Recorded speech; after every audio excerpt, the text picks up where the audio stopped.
Hey, what's up, Historymakers? This is Jake Hamilton from Jesus Culture Music, coming to you from my little home studio here in Southern California, in Rancho Cucamonga.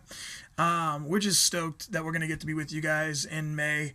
We're going to Canada twice this year, so I feel like the Lord's trying to stir something between us and Canada. So we're just going to come rock it with you guys and worship our brains out until our bodies give out and we just need to take a nap or something. So, but I'm stoked also about the theme. I think the theme is amazing, glory.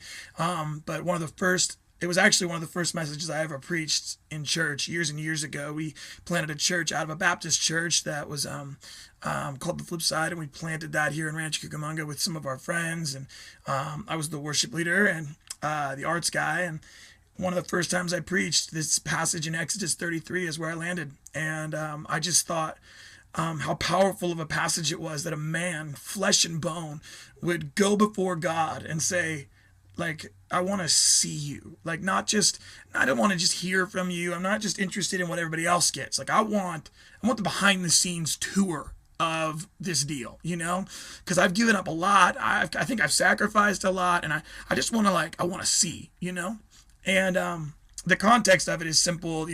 God's telling them, hey, you got to leave Sinai. We're going to take you to the spiritual land of inheritance.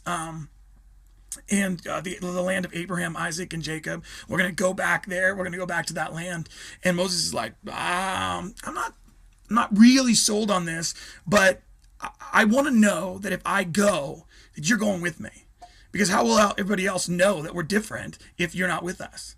And so the response, I love it because it's Moses saying, like, God, if you're not in it, I'm not doing it. Which, God, I pray that that's my response for everything. Like, we don't need somebody else's next sermon. We don't need the next book that's on the top 10 list, or the next CD, or the next podcast. What we desperately need is the voice of God. We need to say, God, if you're not, I need to know 100% that you're in this. Now, you can use any of those tools you want, but I need to know without a doubt this is you, or I'm not moving. Because unless the Lord builds the house, we labor in vain. We do all these things thinking it's the voice of the Lord, when really it's really us building our own kingdom. And so I really want to, I want that same heart that Moses has. Like, God, I'm not in. If you're not going, I'm not going. God says, I'm going. I'm in, Moses. Don't worry. I will be with you, and I will give you rest. And then Moses says, well, since that was a yes, let's try something bigger. I want to see your glory. And I love it because God defines glory in that moment. God defines glory, and he says, here's what glory is. He says, okay, yeah, I'll do that thing. Tomorrow in the morning, you're going to come up the mountain, because by the way, when we meet with God, it's on his terms, not ours. I know we'd like to set up all the rules, and we'd like to say, this is how you're supposed to come, God, and then he breaks all his own rules. But he says, come up on the mountain the next morning, and I will cause my goodness to pass before you, and I will declare my name, Jehovah, the Lord, the one true God. I love it because there's the definition of glory, his presence.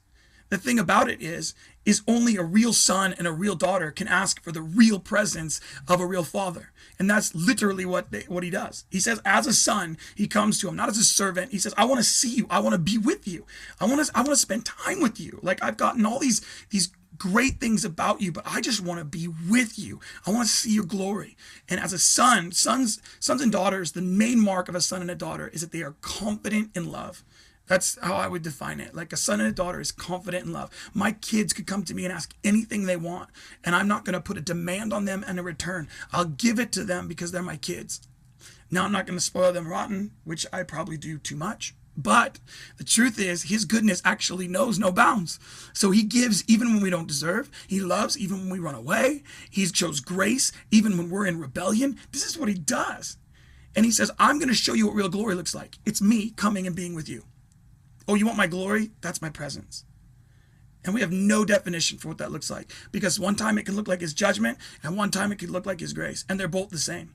And if you move on to Exodus 34, you'll see that, because he says, I'm the God who forgives iniquities, but he says, I do not forget the guilty. Like, you don't get one without the other. Like, why would I need grace if there wasn't judgment? Like, why wouldn't I need unconditional love if there was love with conditions? Like, we need the opposite of what the world offers us. And the only way we get it, the only way that we can receive those things is by literally walking into his presence. So when we walk in May and we say, God, we want your glory, he may come up and deal with our sin. Are we okay with those kind of meetings? He also may show up and signs and wonders break out and healing breaks out. By the way, either one is God. We're not supposed to predetermine how he's supposed to show up. We just say, come. And I pray that this event that we have in May, that we're going to come be with you guys, I pray like this, I'm going in with this mentality. God, just come. However you want to come, come. Come deal with us as we are. If we need healing, that's great. If we need healing internally and spiritually and emotionally, I pray you do that. I pray for salvations, signs and wonders, healing, deliverance. I want it all. I don't want just a part that I predetermined has to happen in order for us to say we had a good meeting. I just want God. So I pray that all of us leading up to the meeting would say, just pray Moses' prayer. Show me your glory. Can't wait to be with you guys. See you in a few months.